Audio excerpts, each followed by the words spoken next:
शैलेंद्र गोधा, प्रियंका गोधा, सपन जैन, डॉली जैन, दिविक गोधा, विया गोधा, समन जैन, समस्त दैनिक समाचार जगत परिवार, जयपुर, राजस्थान। गुरु भक्त परिवार श्री वीरेंद्र कुमार जैन, पुत्र आनंद कुमार जैन, निर्मल कुमार जैन, पौत्र वेदांत जैन, 4/142, बालूगंज, आगरा, उत्तर प्रदेश। श्री जयेश जसवंत लाल शाह, श्रीमती रूपाबेन शाह, श्री अर्पित वखारिया, श्रीमती अदिति वखारिया, कियारा वखारिया, जियान वखारिया, कुंजन गांधी, ईशा गांधी एवं हतवी गांधी। हाइफन है तो जैविक ही होगा, जैविक है तो हाइफन ही होगा। गौ सेवा का एकमात्र विकल्प Hyphen group, Hyphen chemicals and fertilisers, OPC private limited. जैविक अनाज के वितरक के लिए संपर्क करें 7300748348। हाइफन ग्रुप पूरे भारत में डिस्ट्रीब्यूटरशिप के लिए संपर्क करें 7300748348।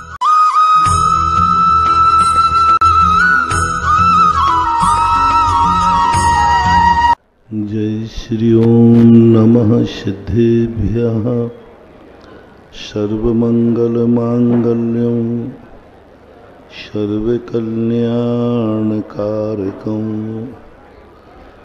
प्रधानं सर्वधर्माणां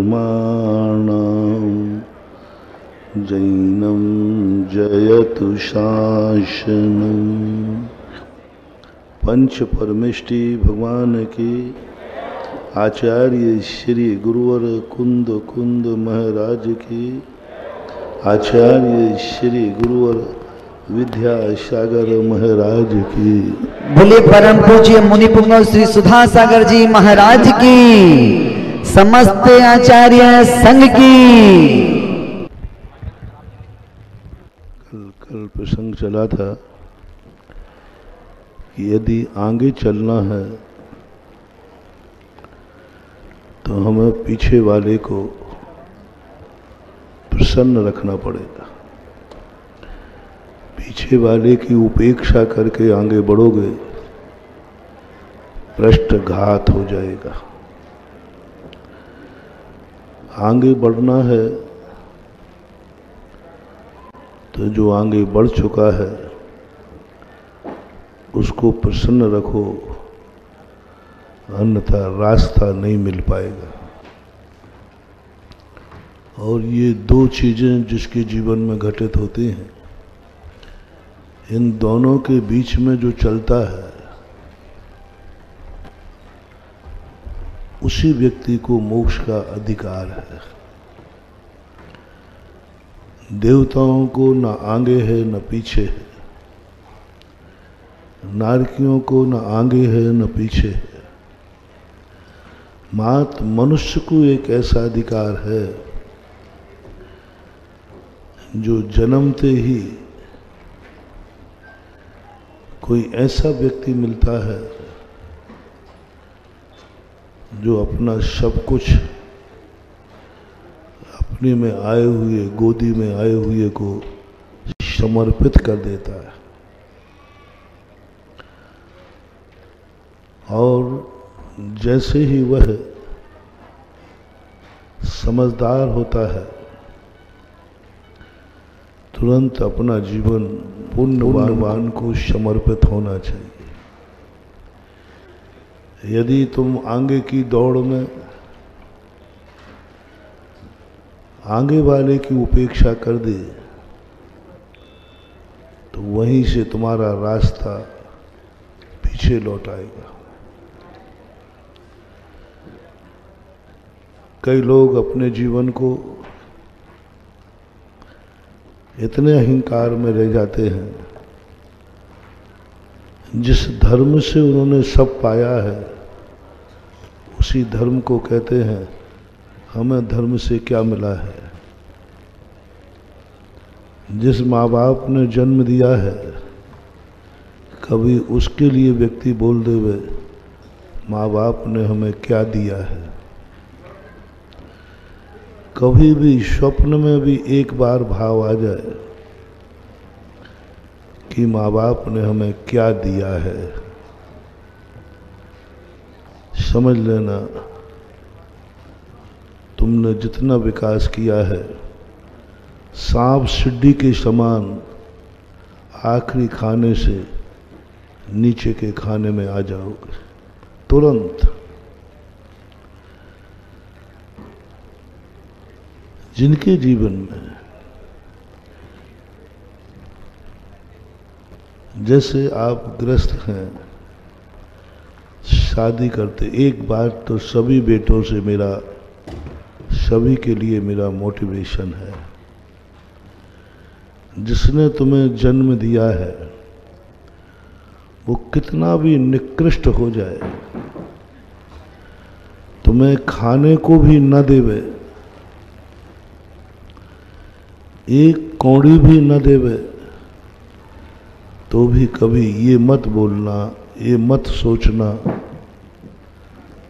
कि मुझे मेरे माँ बाप ने क्या दिया है। यदि इतना भी मन में विचार आ गया, समझ लेना तुम्हारी यह कृतज्ञता पूरी जिंदगी को शून्य पर ला देगी। दूसरा पॉइंट आपकी जिंदगी में आता है, मैं इसलिए कह रहा हूं, ऊंचाई से ऊंचाई पे जाना अच्छी बात है, लेकिन ऊंचाई से नीचे गिरना बुरी बात है। आज तुम अमीर बनकर गरीब बनना बुरी बात, सुखी बनकर दुखी बनना बुरी बात है, अच्छे आदमी बनकर बुरे आदमी बनना बुरी बात है, उच्च कुल में जन्म लेकर गंदे कार्य करना बुरी बात है, नीच कुल में जन्म लेने वाला नीच कार्य करता है उतना आश्चर्य नहीं है, उच्च कुल में जन्म लेने वाला नीच कार्य करे वह सबसे बड़ा निंदनीय है। तुम लोगों को ही संबोधन हम क्यों दे रहे हैं? संबोधन उन नीच जाति वालों को देवे, समोषण में संबोधन उनको मिले जो दुखी हैं, मांसाहारी हैं, शराबी हैं, जुआरी हैं, उनको ही सबसे पहले उपदेश क्यों नहीं दिया जाता? गजब की बात, भगवान सबसे पहले उपदेश देते हैं मुनि महाराजों को। अरे मुनि महाराजों को उपदेश की क्या जरूरत पड़ गई? वे तो सब कुछ छोड़ बैठे। दूसरे नंबर पर उपदेश मिलता है मनुष्यों को, उनमें भी उच्च जाति वालों को, जैनियों को, चक्रवर्तियों को, सौधर्मेंद्र आदि को।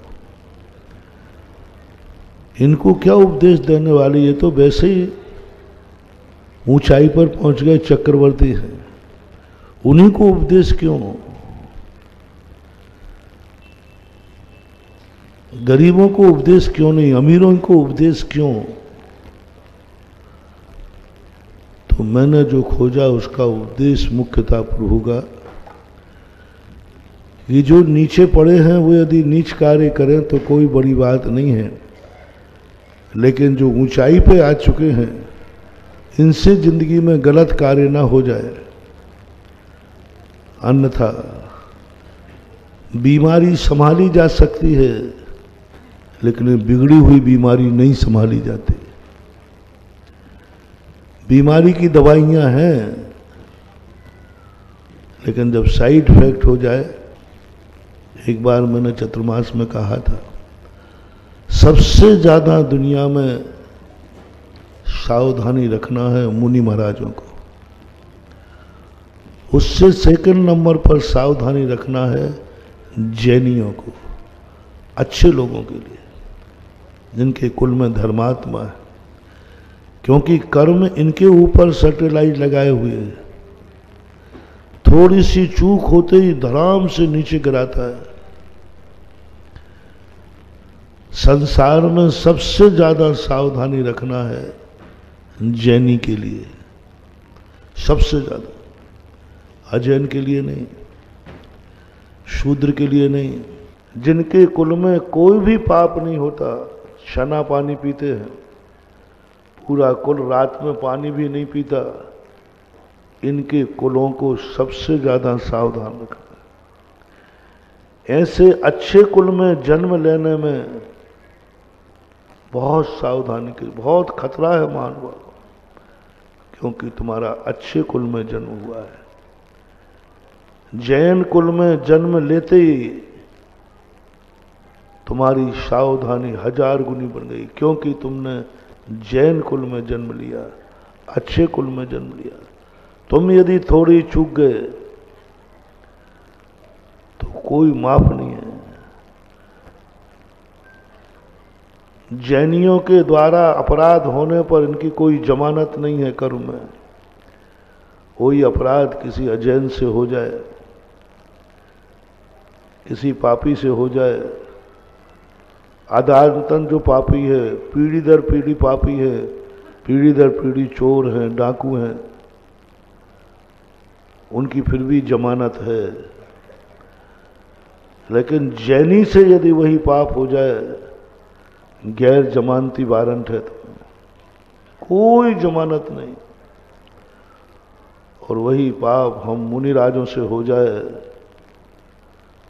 तो जमानत तो क्या, अरेस्ट होते ही सीधी सजा है। कोई बहस भी मौका नहीं है, कुछ भी नहीं, सीधा भेज दो इसको। जितने जितने अपन पवित्र होते जाते हैं, उतनी उतनी चूकने पर धाराएं बढ़ती जाती है। इसलिए आप जैनियों को सबसे पहले सावधान रहना है, मनुष्यों को खास तौर से। ये दुनिया परिवर्तनशील है। एक क्षण में राजा बना देती है, तो एक क्षण में रंक बना देती है। ये मत समझना कि आज तुम धनवान हो, आज तुम सुखी हो तो कल भी रहोगे। निरंतर सावधानी की जरूरत है। तुम कहो हमें पुण्य कमाने की जरूरत क्या है, हमारे पास तो बहुत पुण्य है। ये एक क्षण में सारा पुण्य खत्म हो सकता है। ये मत समझना कि हमारे पास तो इतना है कि पूरी जिंदगी निकाल लेंगे। नहीं, एक क्षण लगना है, कुछ नहीं बचेगा। जैनी को प्रति क्षण सावधान रहना है। सबसे ज्यादा धर्म जैनी को करने को कहा जाता है। हमने अभी अभिषेक विधि सिखाते समय कहा था, अजैनों को इतना धर्म करने की जरूरत नहीं जितना आप लोगों को। आप लोगों से ज्यादा धर्म हमें करना पड़ता है 24 घंटे। हम कौन सा पाप कर रहे हैं जो धर्म करें? नहीं, तुम मुनि महाराज हो। सबसे ज्यादा धर्म हमें करना पड़ता है, दिन भर रात भर सोना भी धर्म करना है। हमें सोने में क्या दिक्कत हो रही है? नहीं, तुम्हें धर्म करना है, तुम साधु हो। रात में 3-4 बजे उठना पड़ता है। तुम लोगों को तो कभी कभी जब ट्रेन में जाना हो कहीं तो उठ जाओ। हमें तो पूरी जिंदगी भर हो गई। सूर्य उदय के 2 घंटे पहले उठना ही उठना है। शाम को जल्दी सो नहीं सकते किसी भी परिस्थिति में। संध्या के बाद 2 घंटे तक जागना ही जागना है। सामायिक प्रतिक्रमण, धर्म ही धर्म करना है। सुबह धर्म, दोपहर में धर्म, शाम को धर्म। क्यों? क्योंकि तुम साधु हो। तुम्हें गिरने की संभावना ज्यादा है, तुम्हारा खर्च बहुत ज्यादा है। एक राष्ट्रपति भवन में चौकीदार रहता है, उसी राष्ट्र भवन में राष्ट्रपति रहता है। सबसे ज्यादा खर्चा किस पे होता है? हाँ? को राष्ट्रपति है, खर्चा चौकीदार पे कितना खर्चा है? जितना उसका वेतन है। उसको तो बेचारे रहने को भी कोठरी नहीं है, स्टूल पे ही बैठा रहता है। स्टूल तो छोड़ो, कुर्सी भी नहीं बेचारे को, तो कोई खर्चा नहीं। सारा खर्च किस पे है? कितना खर्च होता है? एक बार राष्ट्रपति का साल भर का खर्चा कितने करोड़ रुपए आया था, करोड़ों खर्चा, क्योंकि वो राष्ट्रपति। इसी प्रकार सबसे ज्यादा खर्च प्रकृति को साधु पर खर्च करना पड़ता है, क्योंकि ये सबसे बड़ा है। सबसे ज्यादा प्रकृति खर्च करती है साधु के ऊपर। प्रकृति के लिए नई वर्गणाएं, नए स्पेशल, छोटी मोटी गाड़ी नहीं चलेगी, स्पेशल गाड़ी, सब कुछ स्पेशल चाहिए। प्रकृति को हमें कर्म वर्गणाएं पूरे संसार में से छांट करके कर्म वर्गणाएं लाना पड़ती हैं। साधु को जिन कर्मों का बंध होता है वे कर्मबंध साधारण नहीं है। जितना महान आदमी रहेगा वे परमाणु अलग से होते। यही शांत राग रुचि भी परमाणु विश्वम निर्मापितस्त्र भुवनैक तावंत एव खलु ते प्रणवा पृथिव्याम यत्ते समानम परम निरूपमस्ति। हे प्रभु, इतने से परमाणु थे जिससे आपका शरीर बन गया। प्रकृति कहती है अब हमारे पास कोई परमाणु नहीं बचे हैं। संसार में जितने VIP परमाणु थे वो तो हमने तीर्थंकर का शरीर बना दिया। कितना खर्च है। प्रकृति सबसे ज्यादा साधु को एनर्जी दे रही है। आप लोगों की बिजली काट काट करके मुझे देती है। आपके यहां होता ना, राष्ट्रपति भवन की लाइट कब जाती है? कभी नहीं जा सकती। कटेगी तो कहां की कटेगी?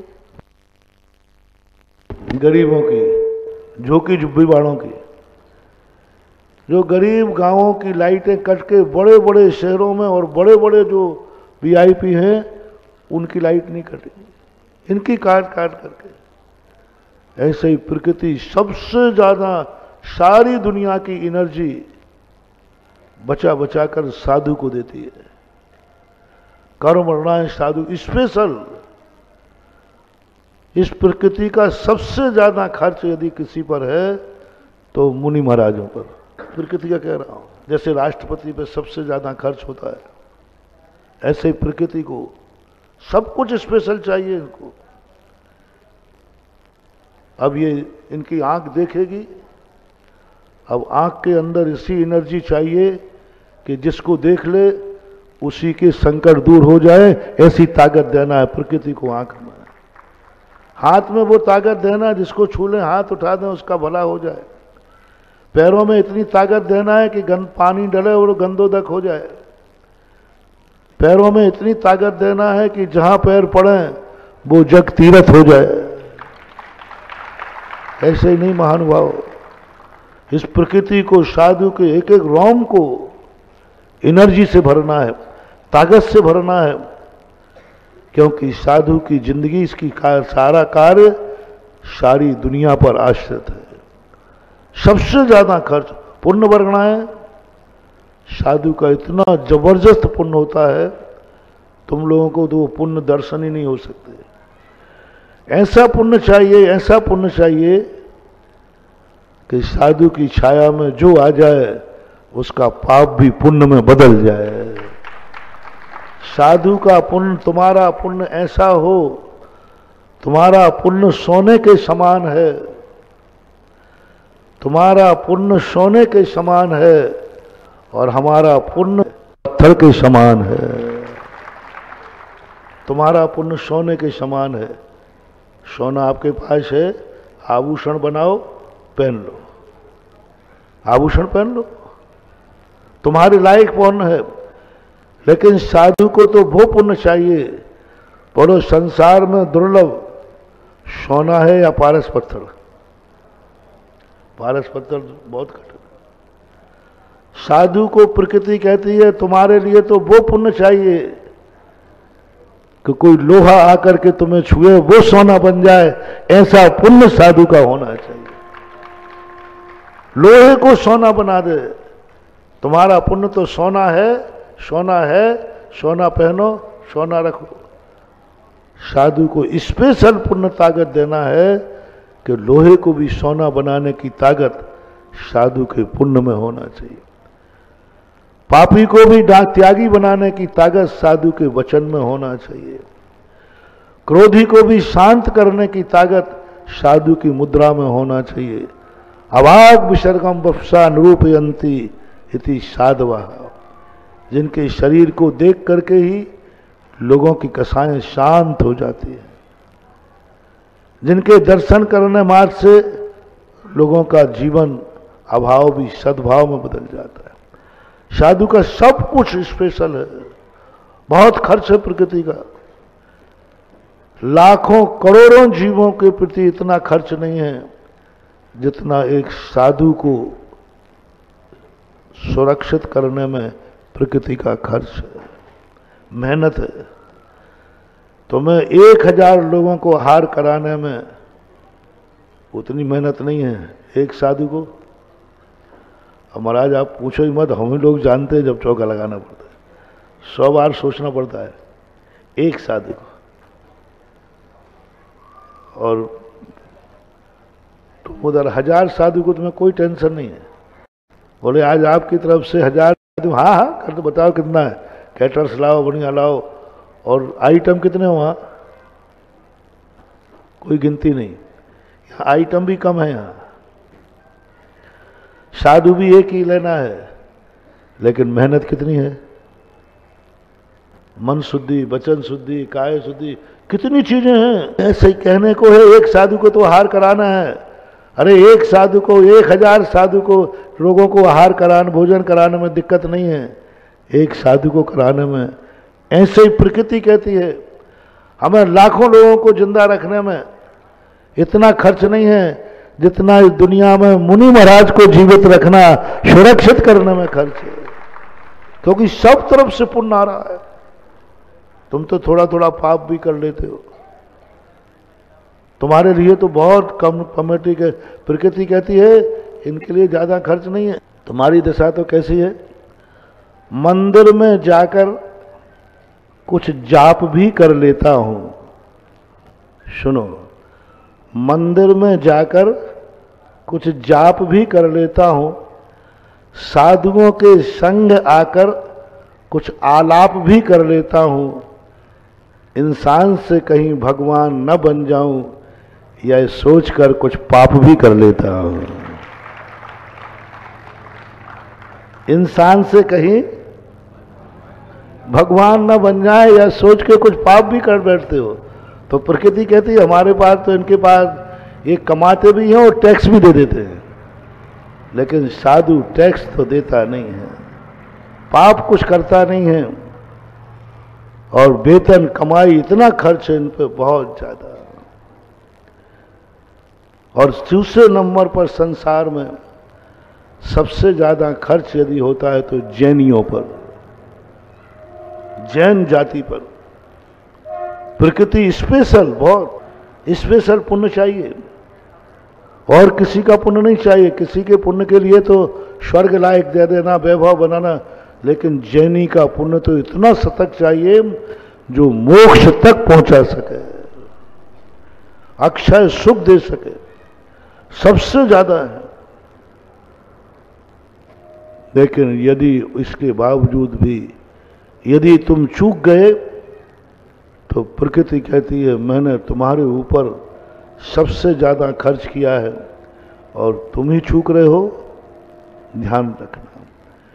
इसलिए कल मैंने कहा था आगे वाले को संभालो, अपने जीवन का कुछ भाग आगे वाले को दो, मन भी दो, वचन भी दो, आंख भी दो, कान भी दो, धन भी दो, जो कुछ भी है। तुम बड़े आदमी हो, तुम अनंत जीवों के आगे हो, तो तुम्हारे आगे भी अनंत जीव हैं। उन जीवों के लिए जिन्होंने अपने जीवन में, कल कहा था ना, तुम्हें 2 जीवों को बचाना है। एक जो मरना नहीं चाहता उसको मरने मत देना, और दूसरा कौन था, जो मरने से डरता नहीं है उसको मरने मत देना। जो मरने से नहीं डरता उसे मरने मत देना। जिसे कौड़ी भी नहीं मिल रही है लेकिन चाहता है उसके कटोरे में एक कौड़ी डाल देना, और जिसे कौड़ी की जरूरत नहीं है उसे जिंदगी की सारी कमाई लुटा देना, जिसको जरूरत नहीं है। बहुत बड़ी बात कल महानुभाव चिंतन की बात थी। जिस भगवान को कुछ नहीं चाहिए बस उसी को सब कुछ देना है। एक भिखारी भीख मांगते मांगते दरवाजों की तरफ भीख मांग रहा, एक मंदिर के दरवाजे पहुंचा। बोले भीख मिले, अंधा था। तो पुजारी ने कहा, पुजारी जी, सूरदास जी आगे जाओ, यहां तुम्हें कोई भीख नहीं मिलेगी। बोले क्यों? ये त्रिलोकीनाथ भगवान का दरवाजा है। सूरदास कहता, भगवान का, त्रिलोकीनाथ का, दीनानाथ का, और यहां कुछ नहीं मिलेगा? बस यही दरवाजा तो खोज रहा था मैं। अभी तक बहुत सारे दरवाजे मिले जहां भीख मिलती थी। पुजारी जी बस मैं अंधा था, सारे दुनिया के दरवाजे, रोटी का तो एक बहाना था। इस बहाने से मैं खोज रहा था कि वो त्रिलोकीनाथ का दरवाजा कौन है, जिस दरवाजे 3 लोक का नाथ होकर के जो कुछ नहीं देता, जो 3 लोक का नाथ होकर उस दरवाजे कुछ नहीं मिलता।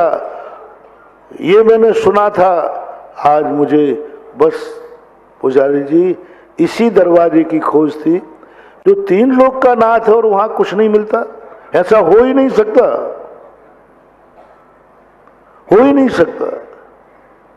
पुजारी कहते, सूरदास जी पूरी जिंदगी हुई पूजा करते हुए, मुझे आज तक कुछ नहीं मिला। मात्र चढ़ा हुआ द्रव्य मिलता है, वेतन मिलता है। सूरदास कहते, पुजारी जी तुम नहीं समझ पाओगे। ये बताओ ये 3 लोक का नाथ है कि नहीं? बोले है। ये भगवान है कि नहीं? है। बोले बस पुजारी जी, जो दुनिया में कहीं नहीं मिलता वही यहां मिलता है, और जो दुनिया में मिलता है वो कहीं। बस उस दिन सूरदास ने मांगना बंद कर दिया। पूरी जिंदगी उसी दरवाजे समर्पित हो गया। ऐसे ही आप लोगों को जो कुछ नहीं देता है वहीं सब कुछ देना है, जो कुछ नहीं लेता है उसे सब कुछ देना है, जो हमें आंख उठा के नहीं देखता है उसे हमें आंख फाड़ के देखना है। किसको?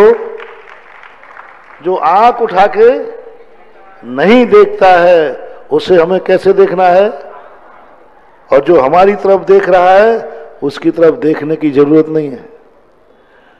जो किसी को नहीं देखता है, नासा दृष्टि किए बैठा है, उसी के लिए कैसे देखना है? जो किसी को नहीं देखता है उसे देखो, दृष्टवा भवंत मनिमेष।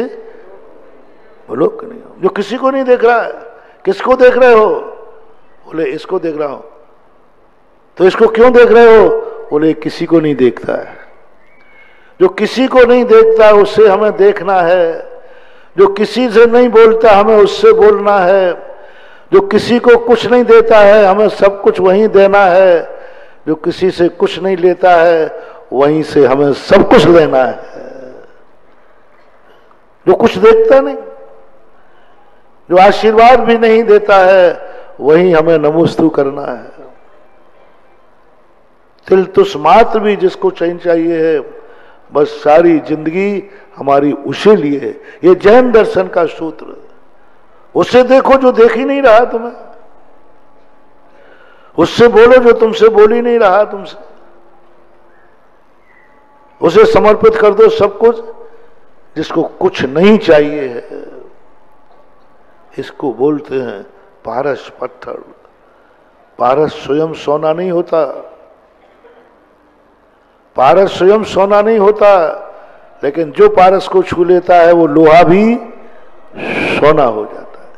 ये तो सोने से बहुत ऊपर उठ गए। इसलिए अपनी जिंदगी का इस संसार को समझना महानुभाव। ज्ञानी व्यक्ति जुआ भी खेलता है। जुआ खेलने वालों से मेरा कहना है, जीती बारी पर जुआ छोड़ देना, अन्यथा जुआरी जुआ कब छोड़ते हैं? है? जब सब कुछ हार जाता। चुनाव में लड़ने वाला व्यक्ति जिस बार पार्टी में जीत जाओ उसी पे इस्तीफा देना, हारने के बाद संन्यास लेने से मतलब नहीं है। बाहुबली क्यों जगत में पूज हुए? आज तक कोई दुनिया में ऐसा राजा नहीं हुआ जो राज्य जीत करके छोड़ दिया हो। बाहुबली एक ऐसा राजा था जिसने जीत करके छोड़ दिया, सब जीत करके छोड़ा। जीती बारी पे छोड़ दो सब। जब तुम्हारे पास कुछ नहीं रहेगा तब तुम कहोगे मैं सब कुछ छोड़ता हूं, मतलब नहीं है। तुम्हारे पास सब कुछ है, उस दिन छोड़ दो, उसी दिन तुम भगवान बन जाओगे। सब कुछ है, छोड़ो। जब सब कुछ है, जब पाप करने की ताकत है तब पाप को छोड़ो। जब धर्म करने की ताकत है तब धर्म करो। जब दान देने की ताकत है तब दान दो। उस समय तुम दान दोगे जब तुम्हारे दान देने की शक्ति नहीं रहे। कितने लोग यहां बैठे दान देना चाहते लेकिन शक्ति नहीं। क्यों नहीं है? जब शक्ति थी तब तुमने दिए नहीं। जब दांत थे तब चने नहीं थे, और जब चने आए तो दांत नहीं। दांत नहीं क्या करे? जब शक्ति थी तुम धर्म कर सकते थे, तब नहीं किया। जब शक्ति नहीं है तब किया, अब किसी के लायक नहीं होगा। सब चीज में देखना, शक्ति जब है उस समय करने की बात है, लेकिन हम उस समय कर नहीं पाते, तो संसार की बड़ी विचित्र दशा है। क्वा माने नाम संसारे जंतु ब्रज विडंब के, यत्र प्राणी नृपो भूत्वा भिष्टा मध्य कृमि भवेत। सुनो रे जैनियों, सुनो रे धनवानों, सुनो रे समर्थमानों, सुनो रे शक्तिमानों, आज तुम सब कुछ तरफ से समर्थ हो, कोई कमी नहीं है। कुल भी अच्छा, जाति भी अच्छी, परिवार भी अच्छा, माँ बाप भी अच्छे, तुम्हारे गुरु महाराज अच्छे, तुम्हारा मंदिर अच्छा, सब कुछ तुम्हारा अच्छा है। इसी समय तुम्हें अच्छा करना है। बोलो अभी तक तुम बताओ जितने बैठे हो, तुम्हारी जिंदगी में कर्म ने क्या बुरा दिया है? सब कुछ तो अच्छा दिया है, सब कुछ अच्छा दिया है। अब यदि तुमने गंदा किया, बुरा किया, तो कर्म कहता है गैर जमानती वारंट, इसके कोई जमानत नहीं, क्योंकि इसके पास सब कुछ अच्छा था फिर भी इसने बुरा किया। मैंने पहले ही कह दिया था, बुरा आदमी यदि बुरा करता है, जिसका सब कुछ बुरा है, जिंदगी में माँ बाप बुरे हैं, जाति बुरी, सब कुछ बुरा है, वो व्यक्ति यदि बुरा कार्य कर लेता है तो कोई बड़ी बात, लेकिन जिसके सब कुछ अच्छा हो, सब कुछ अच्छा हो। उन गंदे लोगों तो गुरु बुरे हैं, उनके भगवान बुरे, उनके साथ बुरे, उनके गाइड बुरे, सब बुरे। उनके गुरु भी सब कुछ नशा करते, सब दुनिया भर के पाप करते। चेले ने बुरा कर लिया तो क्या हुआ? तुम्हारा तो कुछ भी बुरा नहीं। बोलो तुम्हारे गुरु महाराज कैसे हैं? बोलो ना, जोर से बोलो, थोड़ा बोलो ना, और बहुत अच्छे बोल दो ना पीछे से। हाँ यही तो कह रहे। और भगवान कैसे हैं? तुम्हारी कुल जाति कैसी है? तुम्हारे बाप दादे कैसे हैं? तुम्हारा लोकोदय तीर्थ कैसा है? अब बेटा तुमने बुरा किया तो लो। जब सब कुछ अच्छा है, भगवान अच्छे मिल गए, गुरु अच्छे मिले, तुम्हें उपदेश देकर के सत मार्ग बता रहे हैं। दुनिया के गुरु तो स्वयं खोटे मार्ग पर हैं और दुनिया को भी खोटे मार्ग पर चला रहे हैं। राग सहित जग में रुलो, मिलो शरागी देव, बीत राग भेंटो अबे मैं तो राग। दुनिया के गुरु तो रागी द्वेषी हैं, दुनिया के भगवान भी राग द्वेष में लिप्त हैं। तुम्हारा भगवान तो भीतरागी है, तुम्हारा गुरु भीतरागी है। इतने अच्छे सब कुछ मिल जाने के बाद भी यदि तुमसे बुरा हो गया, मन से, वचन से, काय से, धन से, तन से, किसी से भी बुरा हो गया तुम्हें माफ नहीं किया जाएगा। तुम्हारे जैनी का धन महत्वपूर्ण है, एक जुआरी का नहीं। जैनी के धन से यदि गलत हो गया तो जैनी को माफ नहीं किया जाएगा, सीधा भिखारी बनेगा। क्योंकि जैनी का धन था जो अच्छा था। जैनी का धन कभी बुरा नहीं होता। जैनी का कुछ भी बुरा नहीं, सब अच्छा है। यदि इसमें चूक गए तो पूज्य समंत भद्र महाराज कहते हैं, सुनो ये संसार कैसा है।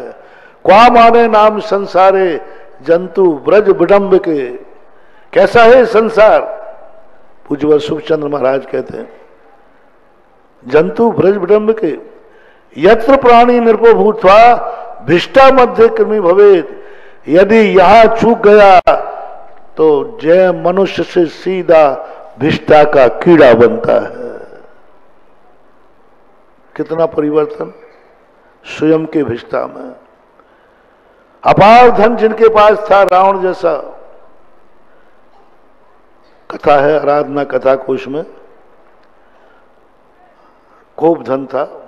इतना धन था कि 7 पीढ़ियां भी बैठ के कमाती, बैठ के खाती तो कम नहीं होने वाला था। 7 पीढ़ी कह रहा हूं। एक जैनी इतना तो अपनी जिंदगी में कमा लेता है कि 3 पीढ़ी और 7 पीढ़ी यदि दोनों टाइम रोटी खाएं और 2 टाइम के कपड़ा हो तो 7 पीढ़ी निकाल सकता है। इतना धन कमा लिया। और ऐसी ताकत होती है जिन्हें 7 पीढ़ी कह रहा हूं। एक दिन सेठ जी को थोड़ा सा अपना बुढ़ापापन आ गया तो उसने सोचा कि मुनीम से पूछो, मुनीम जी कितने पीढ़ियों का इंतजाम है। यदि हमारी आगे आने वाली पीढ़ी कुछ भी नहीं कमाएगी तो भूखों तो नहीं मरेगी। मुनीम जी हिसाब लगा के बताया, साहब 7 पीढ़ी तक तो भूखों नहीं मरेगी। अब सेठ जी कहते हैं, आगरे का सेठ था वो, बोले 7 पीढ़ी तक, 8वीं पीढ़ी का क्या होगा? 8वीं पीढ़ी का क्या होगा? नहीं, 8वीं पीढ़ी को भी कमा के रखना है।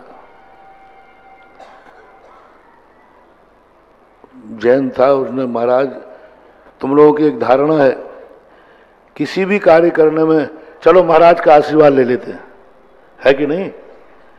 महाराज का आशीर्वाद ले लेते हैं, सब सफल हो जाएगा। तो सेठ जी मंदिर में गए। महाराज ने देखा सेठ जी आज मंदिर में आ रहे। प्रतिदिन सेठ जी उस समय आते थे जिस समय साधु महाराज मौन रहते थे या आहार को जाते थे। मुनि भक्त था पक्का, लेकिन जब महाराज बोलते तब नहीं आते। क्या पता कोई दान फान करा लें तो। हाँ, 2 व्यक्ति, हाँ मुनि भक्तों बता रहा हूं। मुनि भक्त हो और कोई दुर्गुण हो, गुटखा मुटका शराब, तो वो दिन में नहीं आता, वो रात में शाम को आएगा भैया, जब मौन रहते महाराज। ऐसे ही कंजूस आदमी मुनिवाद के दर्शन तो करता है पर ऐसे समय करेगा जब वो प्रवचन में बैठे होंगे या कहीं जा रहे होंगे। सेठ जी आज तो आश्चर्य, सेठ जी आ गए और वो भी कल्पद्रुम महामंडल विधान में। जरूर शायद हो सकता है जिंदगी भर सेठ जी ने कुछ दिया नहीं, शायद बुढ़ापे में कुछ देने का मन आ गया हो, शायद मन बन गया हो कि नहीं लोकोदय तीर्थ क्षेत्र बन रहा है, कुछ तो कर लूंगा। तो महाराज बड़े खुश कि सेठ आया, सेठ आया, सेठ आया, सेठ आया, सेठ आया। जैसे तुम एक नारा है, देखो देखो कौन आया। अब एक नया नारा चला है जनवाणी से, जनवाणी से चला है, अभी पहले नहीं चला था, मैंने सुना ही नहीं था। देखो देखो कौन आया। तो हम भी एक नारा लगा रहे हैं, देखो देखो कौन आया, एक जैनी सेठ आया।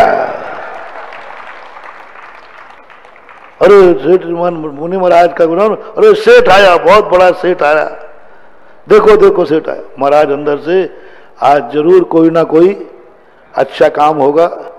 लोगों ने महाराज जी पहले ही मुस्कुरा रहे थे, आके बढ़े, बोले नमस्ते महाराज। आज महाराज तो खुश थे ही। महाराज जी एक आशीर्वाद की जरूरत है आपकी। अभी तक तो मैंने अब कभी आशीर्वाद लिया ही नहीं, क्योंकि अभी तक तो सब हमने अपने बल पे किया है, लेकिन अब मैं थोड़ा बूढ़ा हो गया हूँ, एक कार्य बाकी है, और हमारा विश्वास है कि जो काम स्वयं से नहीं हो, गुरुओं के आशीर्वाद लेने से समर्थ। तो महाराज ने कहा बोलो सेठ जी क्या बात है। बोले सेठ जी, महाराज जी 7 पीढ़ी का इंतजाम तो हमने कर लिया, और 8वीं पीढ़ी का आप आशीर्वाद दे दो। मैं कमाने जा रहा हूँ, बस जल्दी समझ में इंतजाम हो जाए, क्योंकि अब बूढ़ा हो गया हूँ, कमर दुखने लगी, बस जल्दी हो जाए, बस इतना आशीर्वाद दे दिए। महाराज ने कहा ये तो देने नहीं, ये तो 8वीं पीढ़ी का। महाराज ने आंख बंद कर ली। ओहो, इस उम्र में 8वीं पीढ़ी का। निमित्त ज्ञानी महाराज थे, उन्होंने जान लिया सेठ जी। बोले महाराज जी आपका चेहरा क्यों उतर गया? हमने कोई कुछ नहीं, आशीर्वाद नहीं देना तो मत दो, ये चेहरे पे 12 क्यों बज रहे आपके? आशीर्वाद ही मांगा है, आप गुरु हैं, हम आपके भक्त हैं, जैनी हैं, हमने कोई अपराध थोड़ी किया, यही कहा 8वीं पीढ़ी का आशीर्वाद दीजिए। आपका चेहरा क्यों उतर गया? बोले कोई बात नहीं सेठ जी आशीर्वाद दे जाओ। बोले ऐसे नहीं, खुशी होके दो। चेहरा उतार के क्यों दे रहे? जब आए थे तब तो आप बिल्कुल खिल रहे थे एकदम, बिल्कुल वो फूल होता ना, काय के फूल होते, गुलाब के फूल जैसे आप खिल रहे थे एकदम कली कली, और मैंने आशीर्वाद मांगा और आपका चेहरा मुरझा गया। ऐसे नहीं लूंगा, हंस के दो, खुशी खुशी दो, ऐसे आशीर्वाद दो हाथ उठाकर। महाराज कहते खुशी से तो नहीं दे पाऊंगा सेठ जी, तो खुशी से लिए बिना मैं जाऊंगा नहीं। आप खुशी से आशीर्वाद दोगे तभी मैं उठूंगा यहां से। आप आशीर्वाद दीजिए, खुशी खुशी दीजिए। महाराज कहते खुशी से तो नहीं दे पाऊंगा। क्यों? कोई पाप करने नहीं जा रहा हूं, कमाने के लिए आशीर्वाद मांग रहा हूं।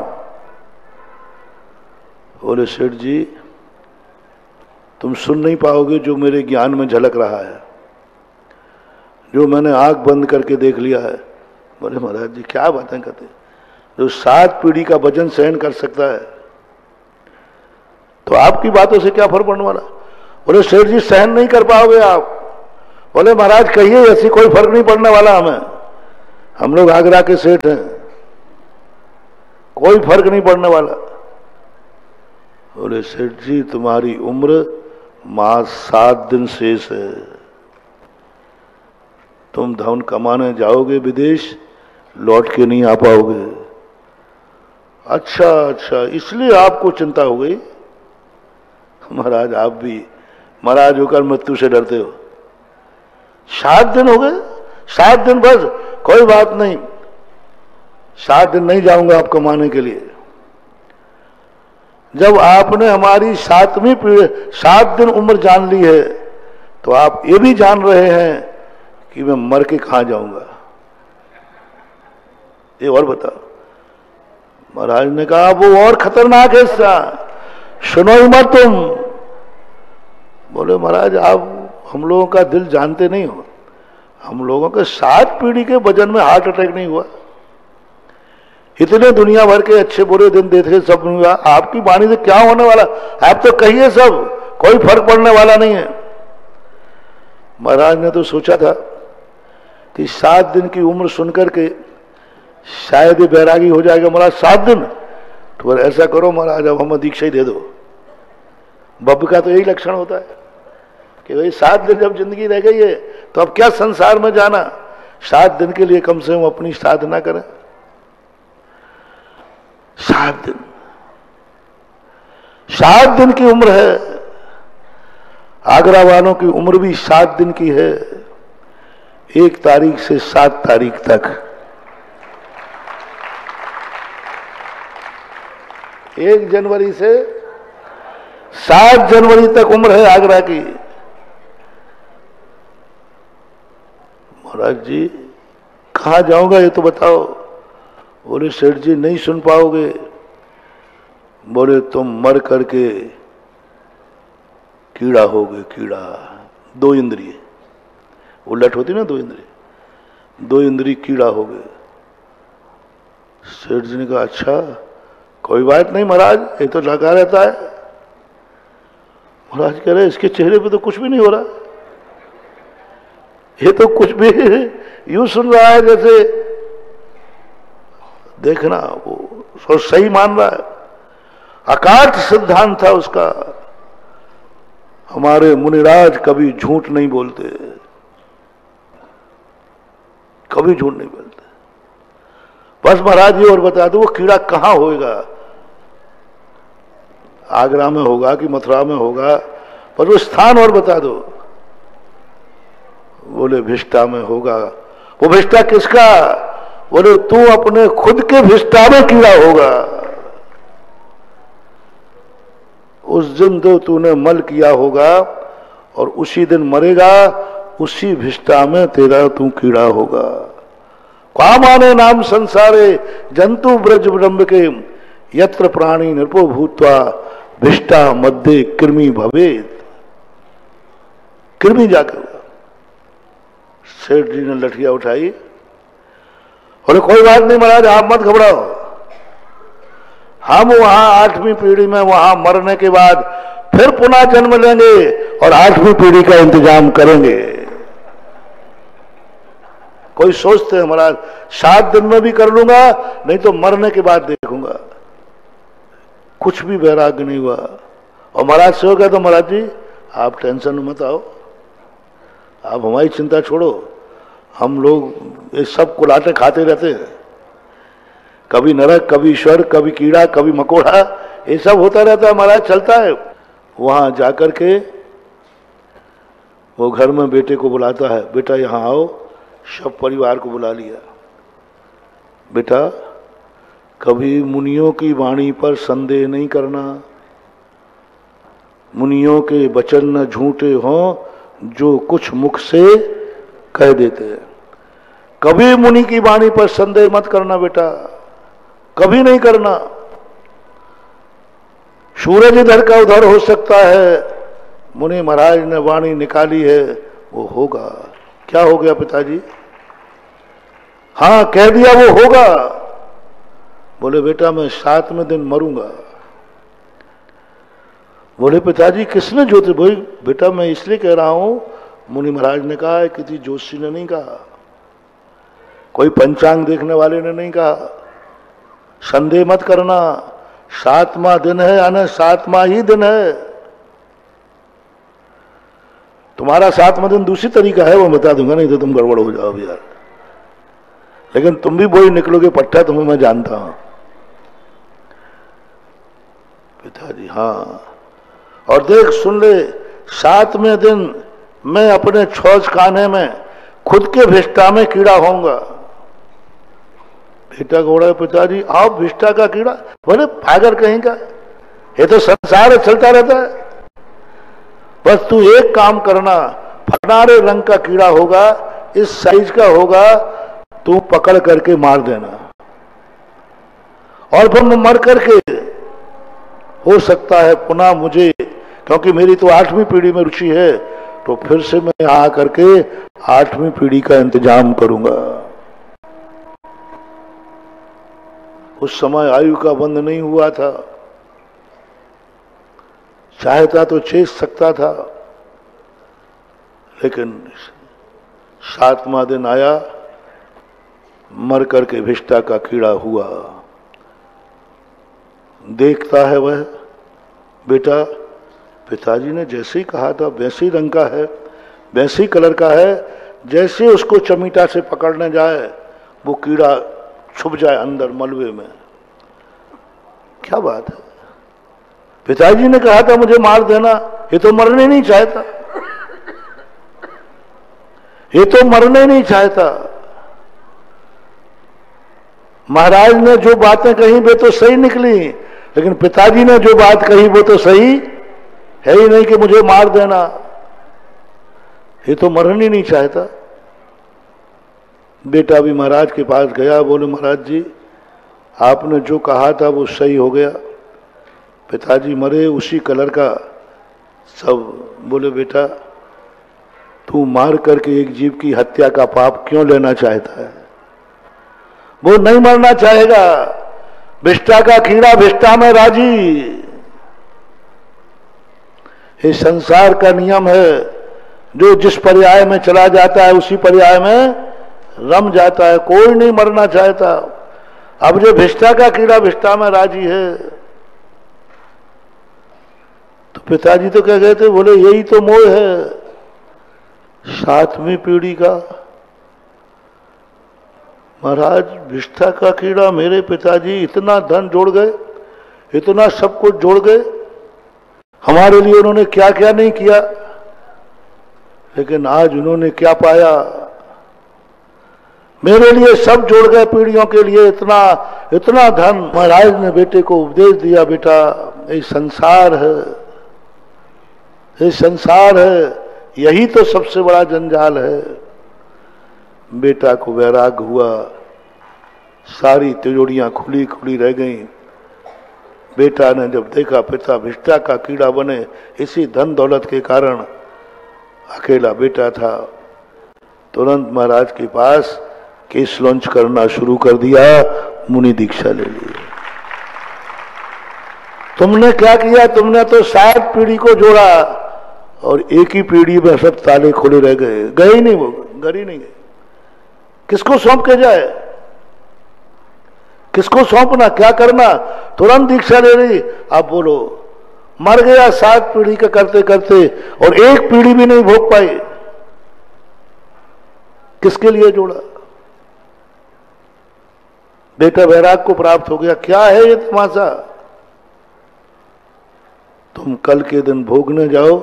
इसी बीच में एक और संस्मरण याद आ रहा है। एक गल्ले की दुकान थी किसी की, आड़तिया, बहुत माल उसने भर के रखा था। वो मर करके बकरा हुआ। अब देखना, बकरा होने के बाद 2-3 महीने के बाद जब वो वहां आता है नगर में, उसी नगर में हो गया, तो उसको खाने का मन हुआ। उसको जाति स्मरण हो गया। जाति स्मरण जानते? पूर्व भाव का। तो उसने सोचा, सेठ था वो, तो उसने दूसरी की दुकान में नहीं खाऊंगा, अपनी खुद की दुकान है ना।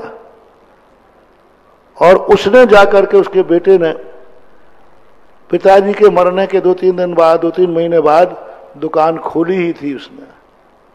अनाज की ढेरियां लगी थी।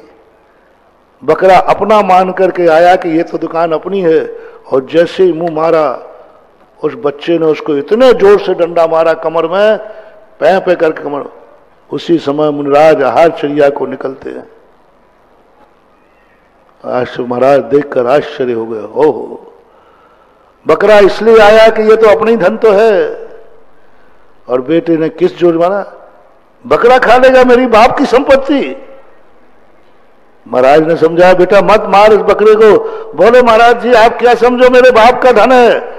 मेरा बाप जोड़ जोड़ करके कितनी मेहनत से जोड़ा है, कितनी मेहनत से सारी तिजोरियां भरी, ये गोदाम में भरी, इन बकरों को खाना दे। महाराज ने कहा, बेटा जिस बाप की तू कमर तोड़ रहा है, यही तेरा बाप है। बकरे को संबोधन किया, देख जिसके लिए तूने सब कुछ जोड़ा, आज उसी ने तेरी कमर तोड़ दी। तेरी कमर तोड़ दी, कोई बचाने वाला नहीं। ज्ञान सागर महाराज ने भद्रोदय नाम का एक महाकाव्य लिखा है। उसमें भी एक समुद्र दत्त की ऐसी कहानी लिखी। आज 2 दाने खा लिए तो कमर टूट गई, और स्वयं के बेटे ने स्वयं को तोड़ दी। मुझे लगता है कि संसार में वो सबसे बड़ा ज्ञानी आदमी था जिसने कहा, मरने के बाद बेटा ही आग लगाएगा। दाग बोलते ना, क्यों? दुनिया को दिखाने के लिए। देखो, जिस बेटे को पैदा किया वही बेटा तुम्हें आग लगा करके समाप्त कर रहा है। इस स्मशान वैराग्य बताया गया। और वहां भी यही, पिताजी मेरे पिताजी हैं। अब तो कमर तोड़ चुका था। महाराज ने बकरे को संबोधन किया उसी अनाज की ढेरी के सामने। आर्त ध्यान से मरा था वो, पैसे की चिंता में मरा था वो, जोड़ जोड़ने की बकरा बना। आज वहीं महाराज ने संबोधन किया, बकरा शांति को प्राप्त हुआ। जिस लड़के ने उसकी कमर तोड़ी थी, वो लड़का कहता, महाराज जी मेरे पिताजी ये बकरा? हाँ बेटा, जिंदगी भर कमाने में लगे रहे, जिंदगी भर कमाने के अलावा इनको कोई विकल्प नहीं था, बस कमाते जा रहे। काय के लिए कमा रहे, ये होश ही नहीं है। क्यों कमा रहे, होश ही नहीं है। सारा पैसा अय्यासी के लिए, ऐसो आराम के लिए, भोग विलासता के लिए, बड़ा आदमी बनने के लिए करते करते ये मर करके बकरा हुए। वहां भी बेटा महाराज का संबोधन हुआ, खुली दुकान छोड़ करके और वैराग्य लेकर के महाराज के साथ चला रहा। गोदामें खुली रह गई, मकान भरे रह गए। पाप तुमने किया, जिस बेटे के लिए पाप किया वो बैरागी बन गया और तू मर करके बकरा बन गया। क्या माने नाम संसारे जंतु व्रज विडंब के। कैसा है संसार, विष्ठा का कीड़ा। क्या है तमाशा, विष्ठा का कीड़ा, स्वयं के विष्ठा में कीड़ा। उस समय महाराज की बात मान जाता, नहीं माना, नहीं ध्यान में आया, नहीं सोच में आया। आज ध्यान मर करके विष्ठा का। महानुभाव चेतो और जागो। जैन से कम जिनेंद्र न बन सको तो मेरा कहना है, मैं लोकोदय तीर्थ क्षेत्र नहीं बना रहा हूं, आगरा के सेठों को कीड़ा बनने से बचा रहा हूं। मुझे क्या करना तीर्थ क्षेत्र को, मुझे कोई रहना नहीं है। तीर्थ क्षेत्रों की संसार में कमी नहीं। बस ऐसी कथाएं जब हम पढ़ लेते हैं तो जया भाव आता है कि क्या करूं अपने भक्तों को कीड़ा ना बन जाए, विष्ठा का कीड़ा। आज वो जैनी हो, तुम शुद्ध भोजन करते हो। आज वो जैनी हो, जैन नाम का भोजन जगत में प्रसिद्ध है। आज जैनी अभक्ष नहीं खा रहा है, आज जैनी शुद्ध मांसाहार नहीं कर रहा है। इतना शुद्ध भोजन करने वाले, कल तुम एक धन के लोभ में विष्ठा के कीड़ा बन जाओगे। कल्पना तो करो। ऐसी कल्पना करते ही तुम्हारे बड़ी रोंगटे खड़े हुए ना हो। मैंने तो जब एक कहानी पढ़ी थी तब मेरे तो रोंगटे खड़े हो गए थे। मैंने कहा ऐसा भी इतना परिवर्तन, कहां 7 पीढ़ी का जोड़ने वाला व्यक्ति और कहां विष्ठा का कीड़ा, कहां विष्ठा का। और फिर मारना चाहे तो मरना भी नहीं चाहता। तुम लाख उपाय करना, कुछ नहीं कर पाओगे महानुभाव। इसलिए पाप करते समय सोचो, कोई काम नहीं आएगा। तुम्हारा कमाया हुआ कुछ काम नहीं आना है। बेटे की किस्मत बेटे की है, तुम्हारी किस्मत तुम्हारी है। जो राजा महाराजा मर करके खजाने में कीड़े सर्प हो गए, बेटों ने उस सर्प को मरवा डाला, आग लगा करके, और धन निकाल लिया। तुम किन के लिए मर रहे हो? पूत कपूत तो का धन संचय, पूत शपूत तो का धन संचय। यदि तुम्हारा बेटा योग्य है तो कुछ भी छोड़ के मत जाना, वो तुमसे ज्यादा कमा लेगा। और सच्चे बेटे बाप की कमाई पर ध्यान नहीं देते। वो तुरंत कहते, पिताजी आपका बेटा हो, निकम्मा मत समझो। मैंने एक बार कहा था चतुर्मास में, पुण्यवान बेटा वह है जो बाप के मकान में जन्म लेता है, और पुण्यवान बाप वह है जो बेटे के मकान में मरता है। क्या कहा? पुण्यवान बेटा कौन है? जो बाप के मकान में, और पुण्यवान बाप कौन है? जो बेटे के मकान में मरता है। हर बेटे को एक सौगंध करना चाहिए, पिताजी मेरा जन्म आपके मकान में हुआ, जो आपने बनाया था ना।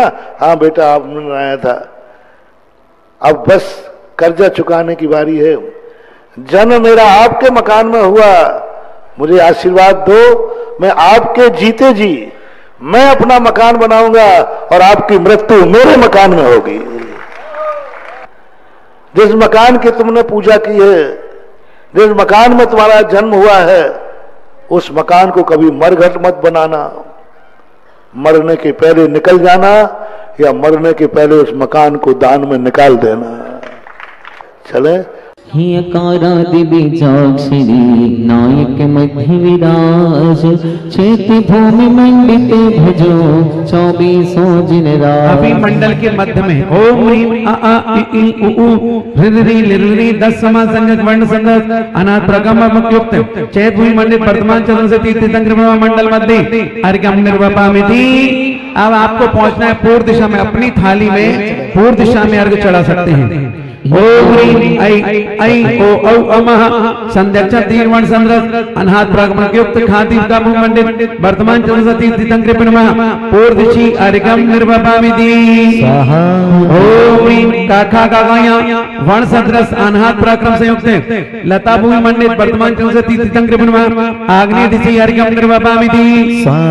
ये जो अब अक्षर में बोल रहा हूं ना, ये अक्षर मामूली मत समझना, द्वादशांग इसी में भरा है। और यही वर्णाक्षर जब प्रथमा में दीक्षा के संस्कार होते हैं, संत अपने हाथों से आकार से लेके छत्रज्ञा तक पूरे बीजाक्षरों का रोपण होता है, जब जाके कहीं मुनि महाराज की दीक्षा होती है। मंत्र को पढ़ता हूँ, आप बड़े भावों के साथ स्वाहा बोल करके अर्घ्य चढ़ाइएगा।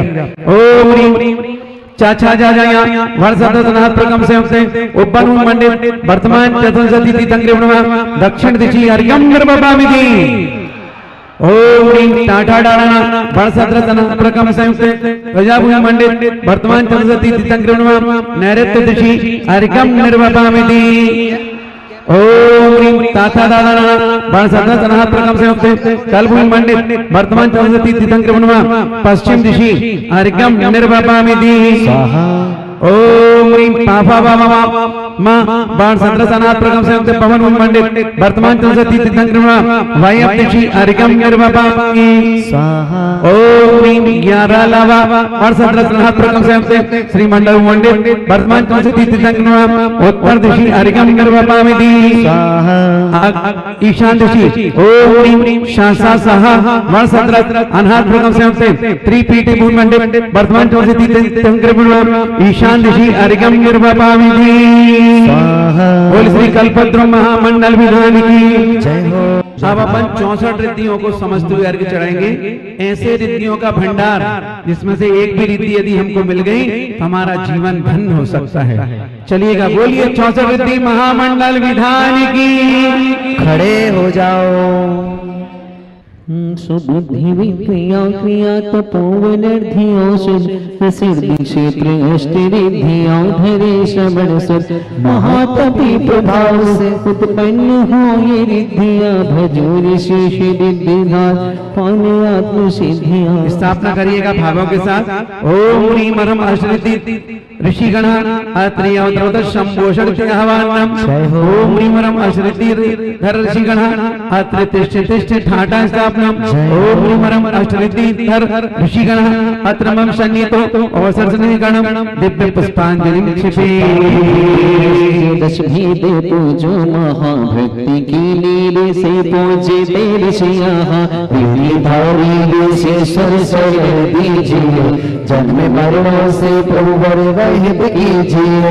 ओम ह्रीं मरम बुद्धि रिद्धि सहित सर्व ऋषिभ्यो नमः। जन्म जरा मृत्यु विनाशनाय जलम निर्वपामिति। दश विक्रिया धर ऋषि सब नमो गुण के चारित्र गंधित चरण में नमो रिद्धिधारी ऋषि सर्व शरण दीजिए भक्त खोसे दीनेश्वर रहित कीजिए। ओम ह्रीं मरम बुद्धि रिद्धि सहित सर्व ऋषिभ्यो नमः। संसार ताप विनाशनाय चंदनम निर्वपामिति। क्रिया रिद्धि चारण न भोगामिनी पूजो अक्षस्य 15 आचारिणी। रिद्धिधारी ऋषिश्वर शरण दीजिए भग भोले अक्ष सुख से रहित कीजिए। अक्षत कैसे होना चाहिए? धुले हुए प्राशुद्ध जल से या कच्चे जल से? प्राशुक जल से क्यों धुला होना चाहिए कि हमारी पूजन में कितने घंटे लगते हैं? कम से कम 4-5-6 घंटे। छना हुए पानी की मर्यादा कितनी देर की है? Only for 48 minute.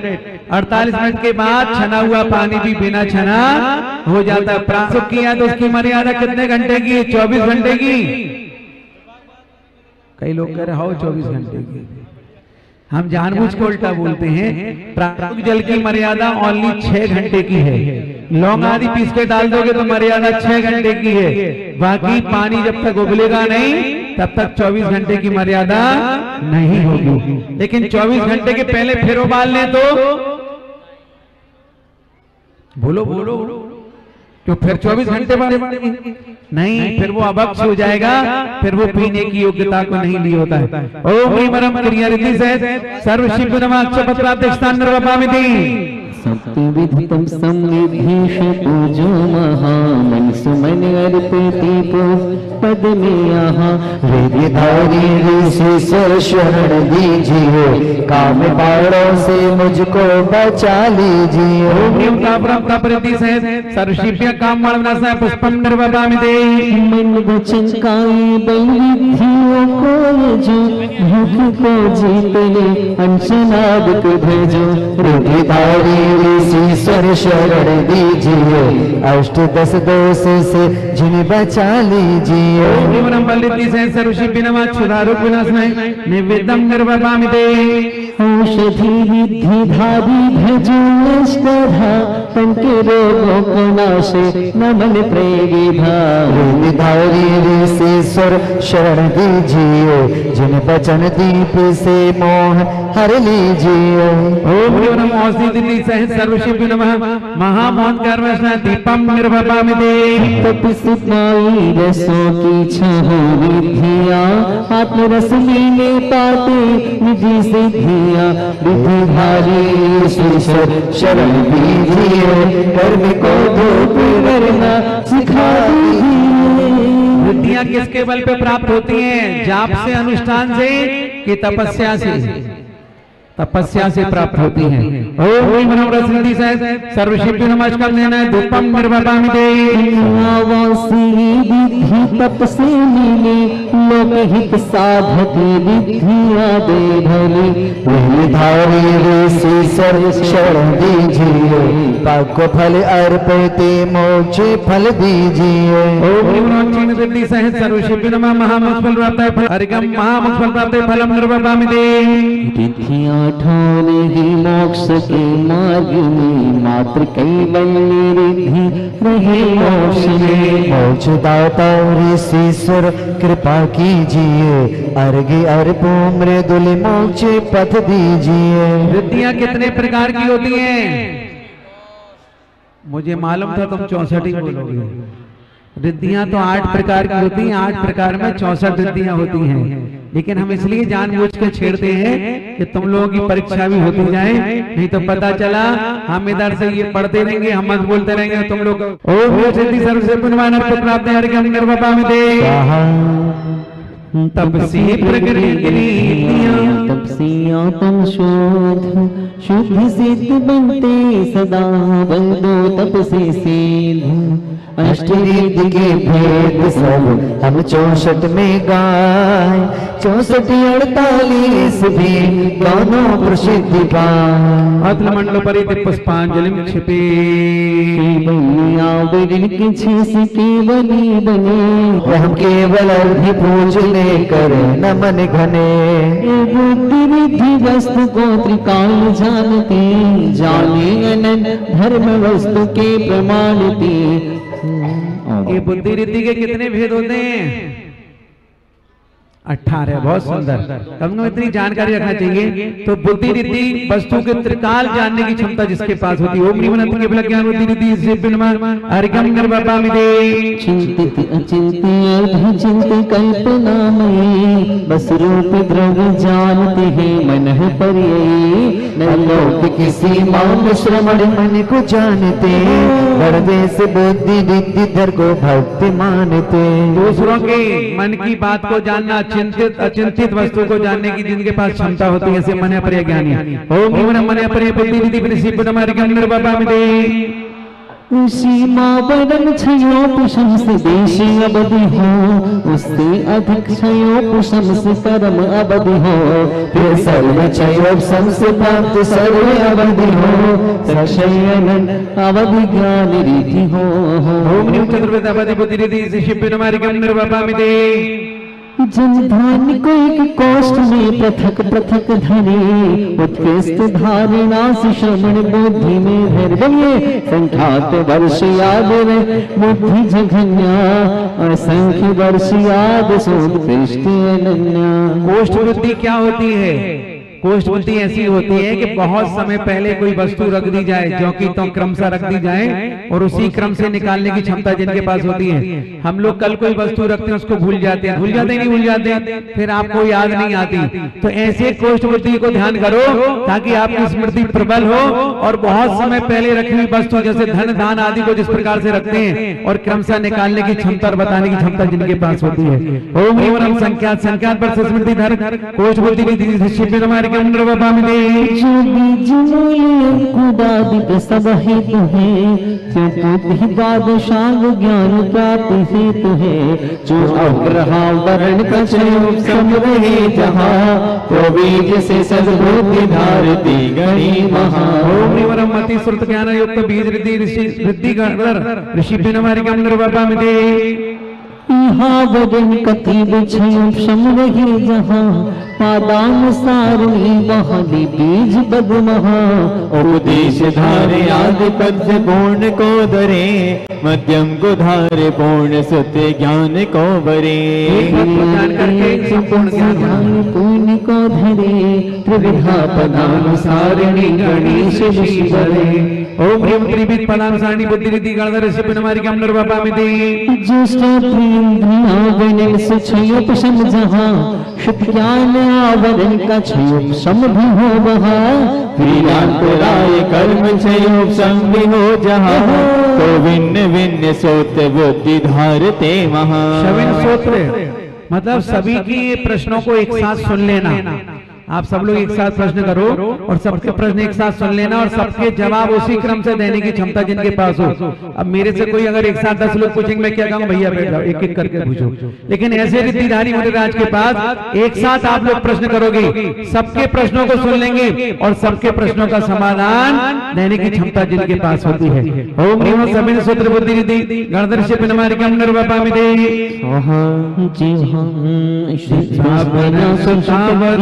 योग समझा तेरा ये कर्म का विषय सम वहाँ, हो अंग बांग नाम गर्म गर्म उदय जहाँ, तो दूर से ही स्वाद गहे रिद्धि धर्म।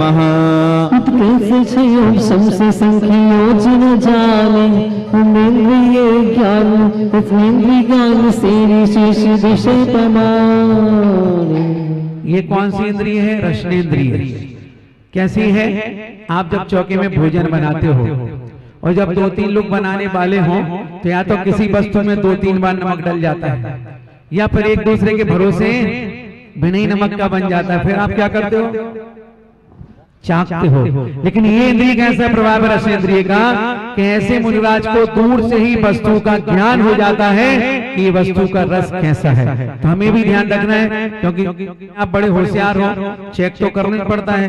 क्योंकि मैंने देखा है, हम लोग भी भोजन करते हैं, या तो किसी वस्तु में डबल हो जाता है और किसी वस्तु में से गायब भी हो जाता है, क्योंकि एक का डबल दूसरे में डल जाता है। ओम ह्रीं रसनेन्द्रिय बुद्धि रिद्धि गणधर ऋषि पिनमारिकम निर्वापामिते।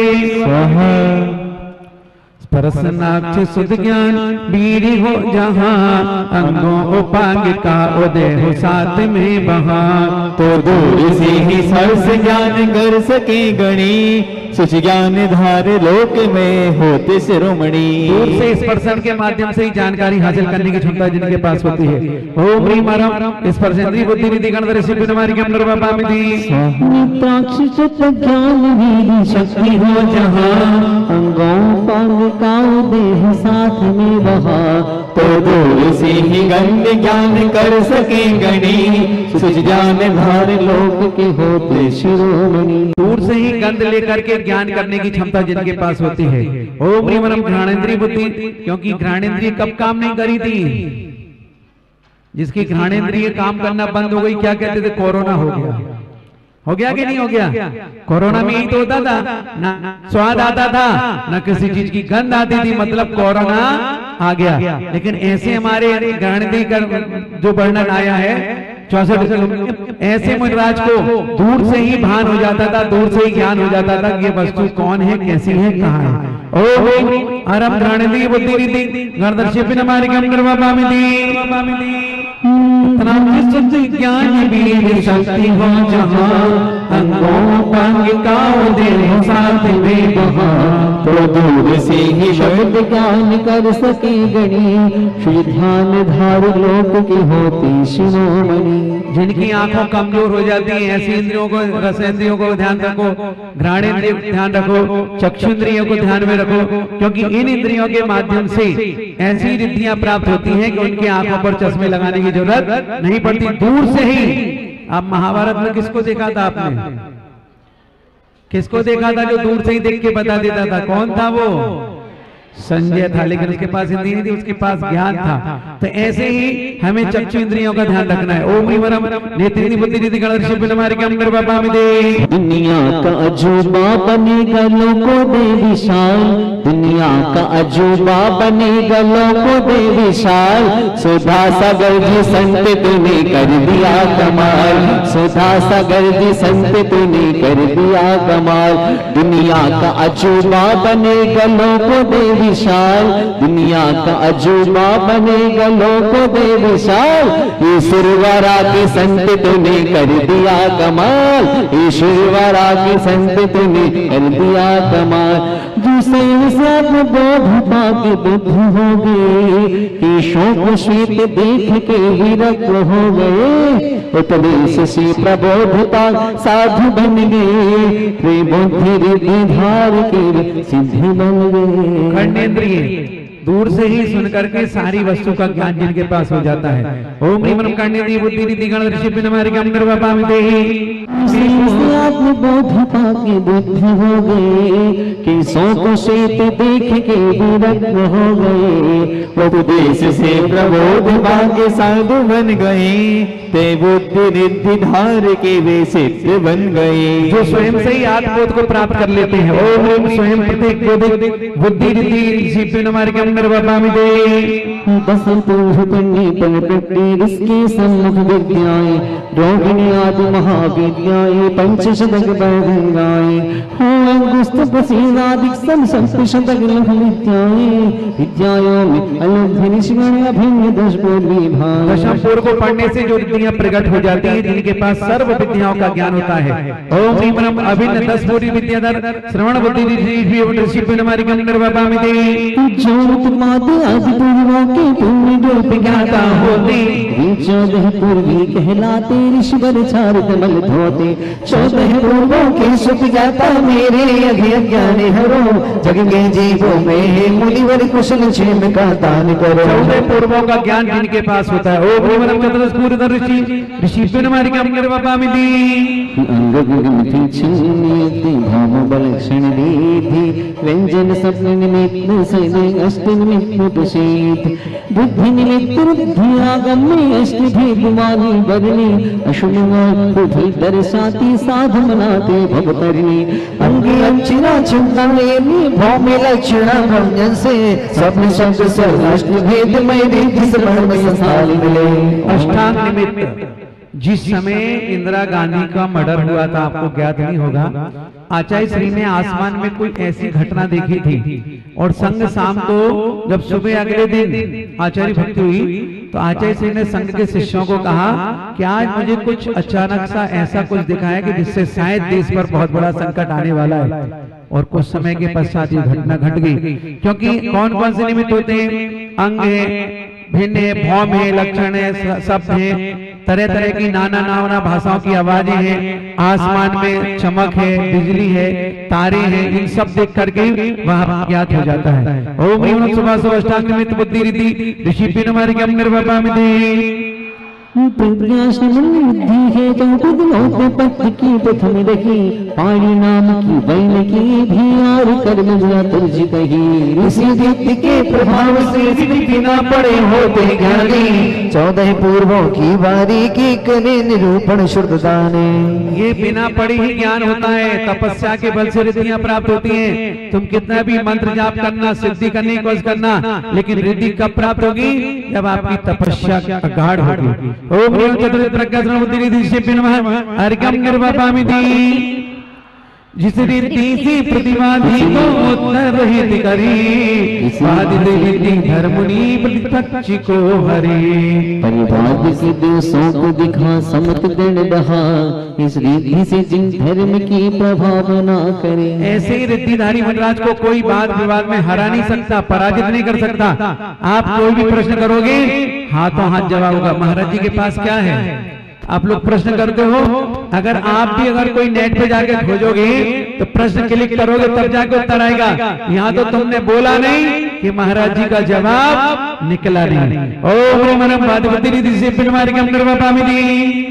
रिद्धि विक्रिया की कहे 11 मात्र प्रकारों आदि शब्द से अनगिरे नहीं मिला विस्तारों। विक्रिया रिद्धि के कितने भेद हैं?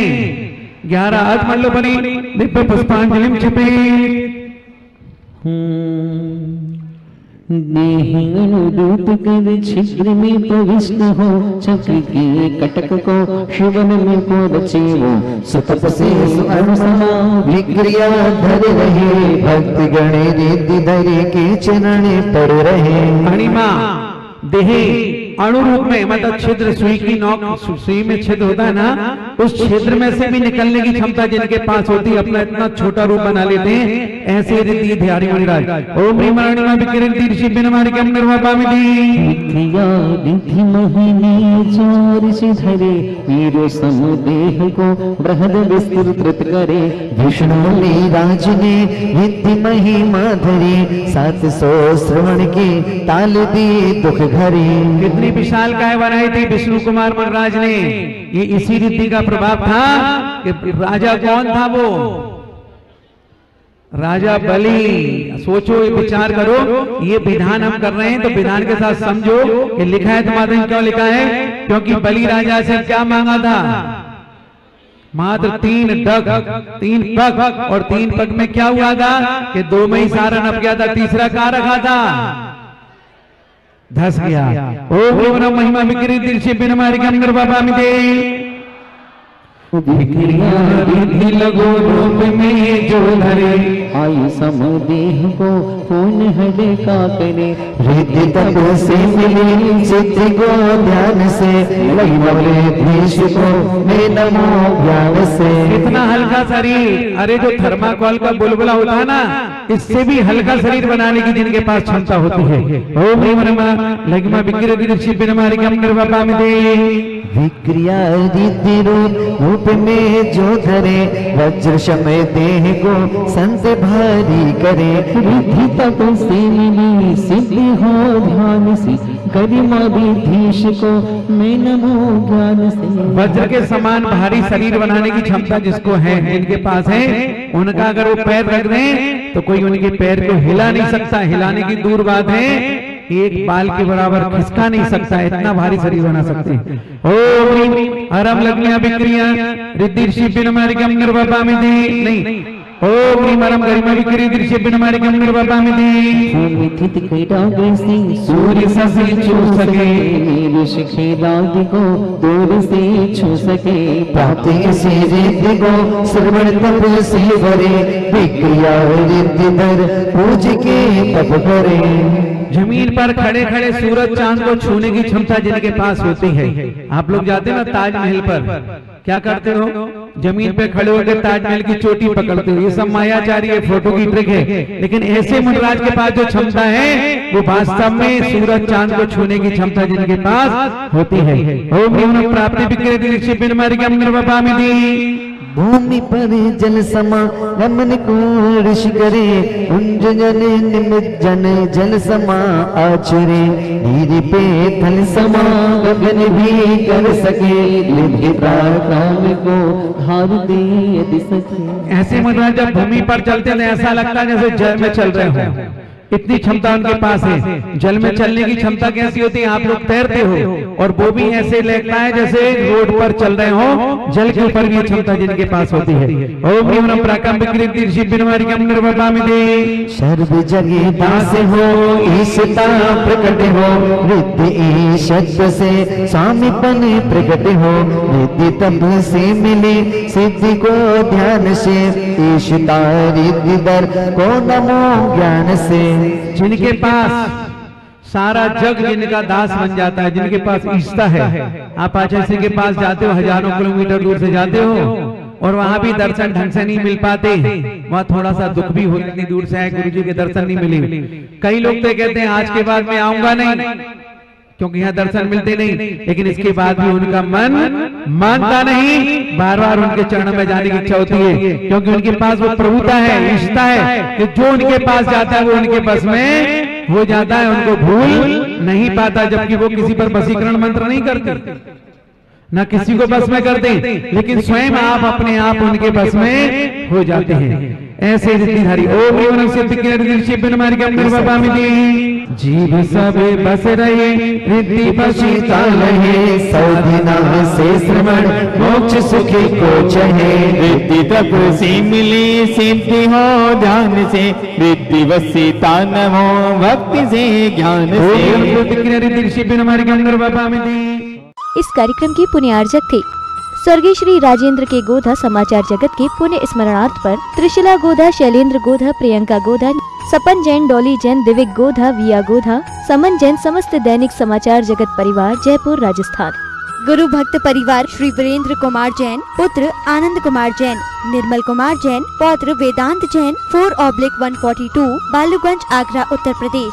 श्री जयेश जसवंत लाल शाह, श्रीमती रूपाबेन शाह, श्री अर्पित वखारिया, श्रीमती अदिति वखारिया, कियारा वखारिया, जियान वखारिया, कुंजन गांधी, ईशा गांधी एवं हतवी गांधी। हाइफन है तो जैविक ही होगा, जैविक है तो हाइफन ही होगा। गौ सेवा का एकमात्र विकल्प Hyphen group, Hyphen chemicals and fertilisers, OPC private limited. जैविक अनाज के वितरक के लिए संपर्क करें 7300748348। हाइफन ग्रुप पूरे भारत में डिस्ट्रीब्यूटरशिप के लिए संपर्क करें 7300748348।